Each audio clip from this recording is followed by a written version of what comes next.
Urea urea urea ఏ paper మర్రేసినా ఏ TV పెట్టినా social media చూసినా urea వార్తలే. ఈడ అంత పొడుగు లైను ఆడ అంత పొడుగు లైను రోజుల కమానం తిరుగుతుండట, ఒకటే బస్తా ఇస్తుడట అని బొచ్చెడు వార్తలు. తక్లీఫ్ అట్లున్నది మళ్ళా. మరెన్నడు తీర్తాయో యూరియా కష్టాలు గాని ఇప్పుడు ఏం నడుస్తుందో చూడుండ్రి. మరి గల్లీల రైతుల లైన్లు, ఢిల్లీలో సర్కారోళ్ళ లైను.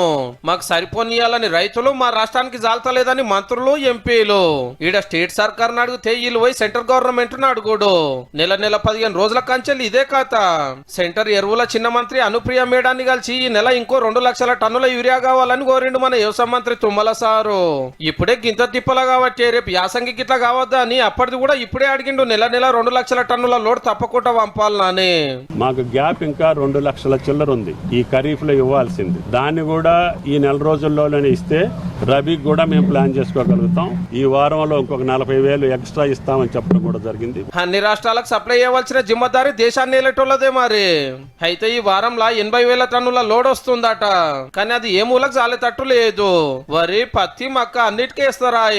ఏడ చూడు ఇంతింత పొడుగు లైన్లు, రోడ్ల మీద ధర్నాలు, పోలీసులు వచ్చి బుద్రకిచ్చు నడుస్తుంది. నైట్ 12 గంటలకు వచ్చిన లేదు. ఈ అవసరం అడుగుంది, అవసరం లేదు. వ్యవసాయం చేయడానికి చాలా కష్టమైంది. మనకాన్నే కాదు ఆంధ్రాలో కూడా యూరియా తిప్పలే.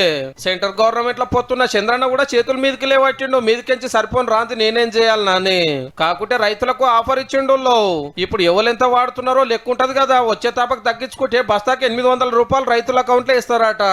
ఉపాయం మంచిగానే ఉన్నది కానీ ఎట్లా తగ్గించుకోవాలనో, తగ్గించిన పంటలు ఎక్కువ ఎట్లా వండియొచ్చో సలహా ఇస్తే ఇంకా బాగుండే సారు.